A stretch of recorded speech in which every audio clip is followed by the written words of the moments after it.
मित्रों, यूं तो आपने महाभारत से जुड़ी कई कथाएं सुनी होंगी, परंतु महाभारत से जुड़ी कई ऐसी कथाएं हैं जिससे आज भी हिंदू जनमानस अनजान है। इस वीडियो में हम आपको महाभारत काल में दिए गए कुछ ऐसे श्राप के बारे में बताने जा रहे हैं जिसके बारे में ये माना जाता है कि उन श्रापों को आज भी जनमानस भुगत रहे हैं। महाभारत में दिए गए श्रापों में युधिष्ठिर का स्त्री जाति को दिया गया श्राप सर्वविदित है। महाभारत में वर्णित कथा के अनुसार जब कुरुक्षेत्र में युद्ध के दौरान अर्जुन ने महारथी कर्ण का वध कर दिया था, तब पांडवों की माता कुंती उसके शव के पास बैठकर विलाप करने लगी। यह देखकर पांडवों को बड़ा ही आश्चर्य हुआ कि आखिर ऐसी क्या बात है जो हमारी माता हमारे शत्रु के शव पर अपना आंसू बहा रही है। तब ज्येष्ठ पांडव युधिष्ठिर अपनी माता कुंती के पास गए और उन्होंने देवी कुंती से पूछा, माता क्या बात है जो आप हमारे सबसे बड़े शत्रु कर्ण के शव पर विलाप कर रही हैं। तब देवी कुंती ने बताया कि पुत्रों, जिसे तुम अपना सबसे बड़ा शत्रु समझते रहे, वास्तव में वो तुम सभी का बड़ा भाई था। कर्ण राधे नहीं बल्कि कौंतेय था। अपनी माता के मुख से ऐसी बातें सुनकर पांचों पांडव दुखी हो गए। फिर कुछ क्षण रुककर युधिष्ठिर ने अपनी माता कुंती से बोले, हे माते, ये बात तो आप सदा से जानती रही होंगी कि अंगराज कर्ण मेरे बड़े भाई थे। तब आपने हम लोगों से यह बात क्यों नहीं बताई? इतने दिनों तक ये बात आप छुपाकर क्यों रखी? आपको एक मौन ने हम सभी को अपने भाई का हत्यारा बना दिया।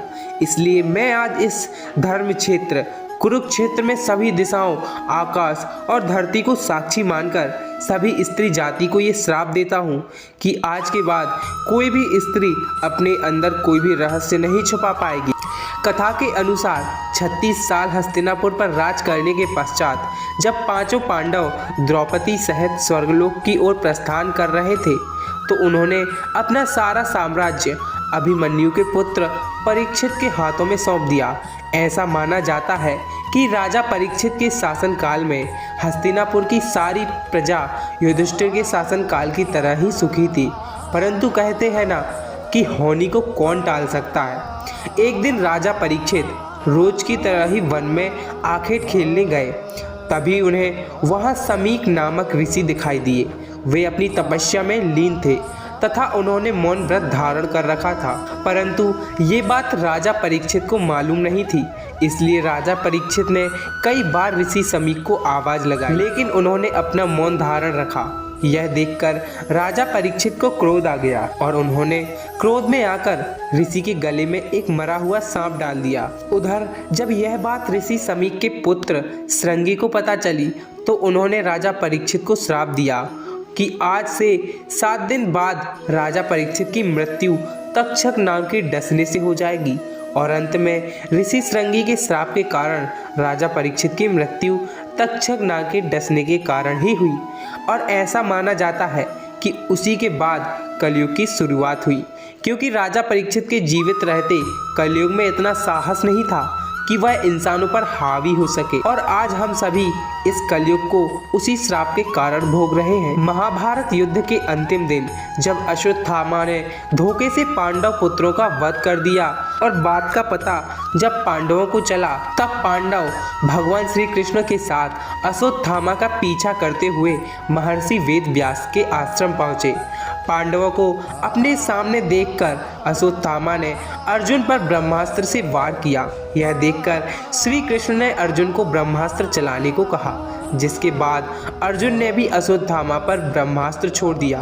परंतु महर्षि व्यास ने बीच में ही दोनों अस्त्रों को टकराने से रोक लिया और अश्वत्थामा एवं अर्जुन से कहा कि क्या तुम लोग ये नहीं जानते कि ब्रह्मास्त्र के आपस में टकराने से समस्त सृष्टि का नाश हो जाएगा? इसलिए तुम दोनों अपने अपने ब्रह्मास्त्र वापस ले लो। तब अर्जुन ने अपना ब्रह्मास्त्र वापस ले लिया, लेकिन अश्वत्थामा ने महर्षि से कहा, महर्षि, मेरे पिता ने इसे वापस लेने की विद्या नहीं सिखाई है, इसलिए मैं इसे वापस नहीं ले सकता। और इसके बाद उसने ब्रह्मास्त्र की दिशा बदलकर अभिमन्यु की पत्नी उत्तरा के गर्भ की ओर कर दी। यह देख भगवान श्री कृष्ण ने अश्वत्थामा को श्राप दिया कि तुम 3000 वर्ष तक इस पृथ्वी पर भटकते रहोगे और किसी भी जगह किसी पुरुष के साथ तुम्हारी बातचीत नहीं हो सकेगी। तुम्हारे शरीर से पीप और लहू की गंध निकलेगी, इसलिए तुम मनुष्यों के बीच नहीं रह सकोगे, दुर्गम वन में ही पड़े रहोगे। और इसी कारण आज भी ये माना जाता है कि अश्वत्थामा अभी भी जीवित है। महाभारत में मांडव्य ऋषि का वर्णन आता है। एक बार जब राजा भूलवश न्याय में चूक कर दी और अपने सैनिकों को ऋषि मांडव्य को सूली में चढ़ाने का आदेश दे दिया, परंतु जब बहुत लंबे समय तक भी सूली में लटकने पर ऋषि के प्राण नहीं गए तो राजा को अपनी भूल का एहसास हुआ तथा उन्होंने ऋषि मांडव्य को सूली से उतरवाया तथा अपनी गलती के लिए माफ़ी मांगी। इसके बाद ऋषि मांडव्य यमराज से मिलने गए तथा उनसे पूछा कि किस कारण मुझे झूठे आरोप की सजा मिली। तब यमराज ऋषि से बोले, जब आप 12 वर्ष के थे तो आपने एक छोटे से कीड़े के पूंछ में सीख चुभाई थी, जिस कारण आपको यह सजा भुगतनी पड़ी।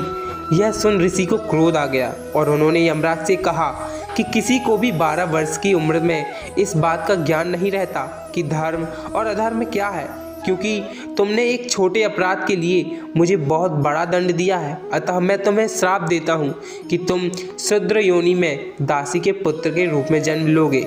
मांडव्य ऋषि के इस श्राप के कारण यमराज को विदुर के रूप में जन्म लेना उस समय की है जब 13 साल के वनवास के दौरान एक बार अर्जुन दिव्यास्त्र की खोज में स्वर्गलोक गया। वहाँ उर्वशी नाम की एक अप्सरा उनके रूप एवं सौंदर्य को देख उन पर मोहित हो गई। फिर एक दिन उर्वशी ने अर्जुन को विवाह करने को कहा। तब अर्जुन ने उससे कहा कि मैं आपको माता के समान मानता हूँ, इसलिए मैं आपसे विवाह नहीं कर सकता।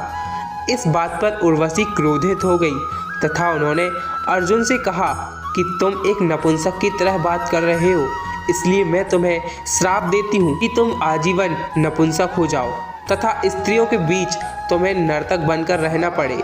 यह बात सुनकर अर्जुन विचलित हो गए और फिर वो देवराज इंद्र के पास गए और उन्हें सारी बात बताई।